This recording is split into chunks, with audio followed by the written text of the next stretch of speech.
Hey everyone, and welcome back to part 3 on our discussion about motivation. Previously, we talked about how to make a good goal so that we can measure it and it's relevant in our lives and something that we really are truly working towards.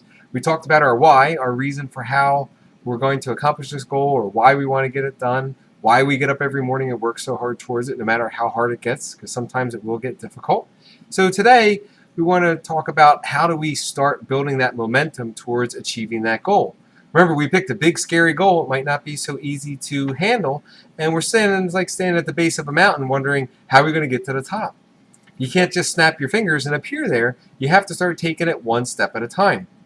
So one of the things that I found helpful with these goals, and remembering that we do have a time limit or a boundary on these, that's what helps us keep things on track.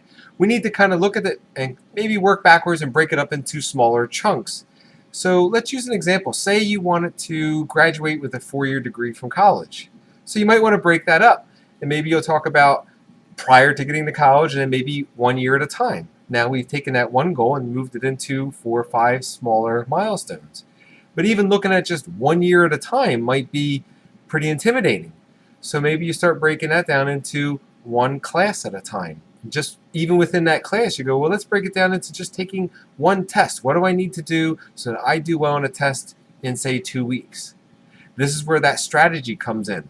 We start to look at what we need to do to accomplish that goal, even on a daily or weekly basis. So maybe we set aside time to study, time to go to class, read the materials. Whatever it takes, we start breaking that down, making that list of things we need to do on that, again, daily, weekly, monthly basis, and then we start to execute that.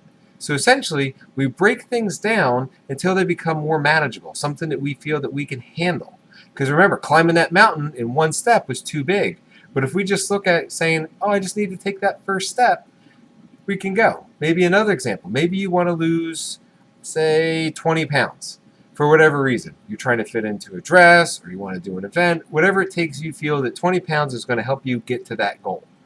So you say, well, I have maybe 6 months to do it, 5 months to do it. So you say, well, maybe if I break this down, I only need to lose 1 pound a week. Now you have that smaller goal that's much more easy to handle.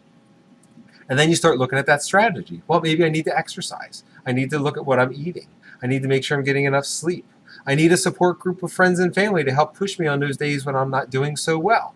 And see how we've just broken it down. And you can look into the nutrition even further.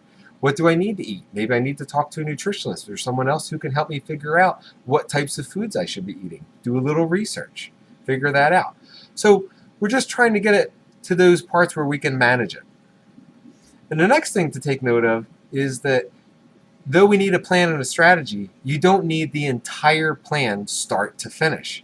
To think to that level of detail of everything you would need to do, back to our first example, well, I need to apply to college. I got to fill out this application. I'm going to go to this college. I'm going to take this class.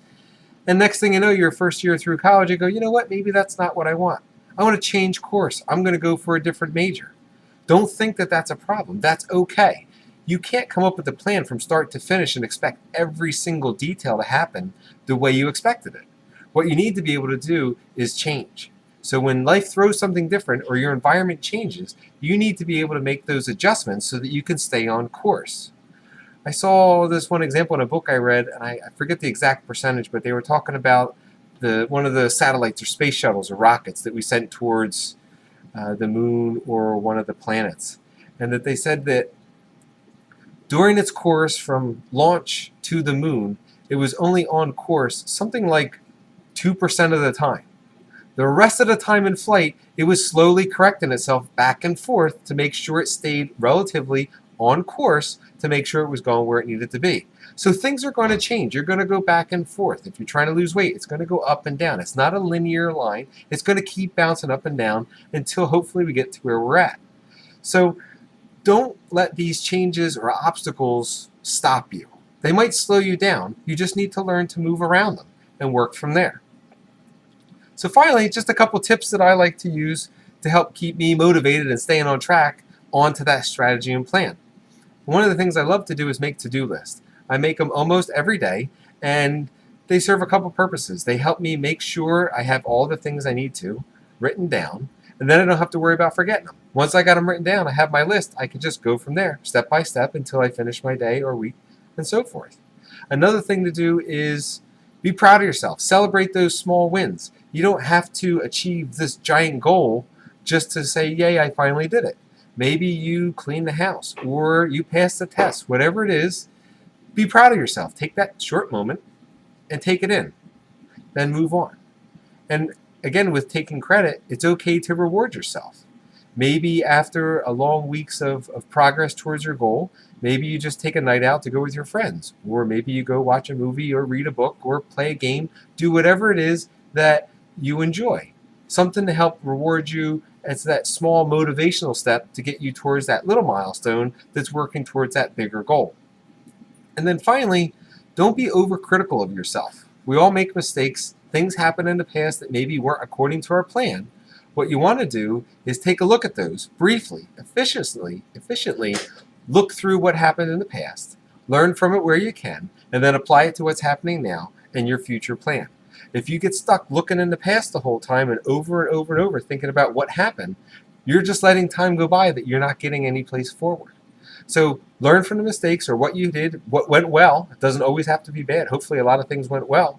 Apply that knowledge you've learned and keep moving. So this is John, hoping that you're finding that motivation to get towards those goals. If you like what you're hearing, please subscribe below. I try to post a lot of stuff to help everyone out, and have a great night.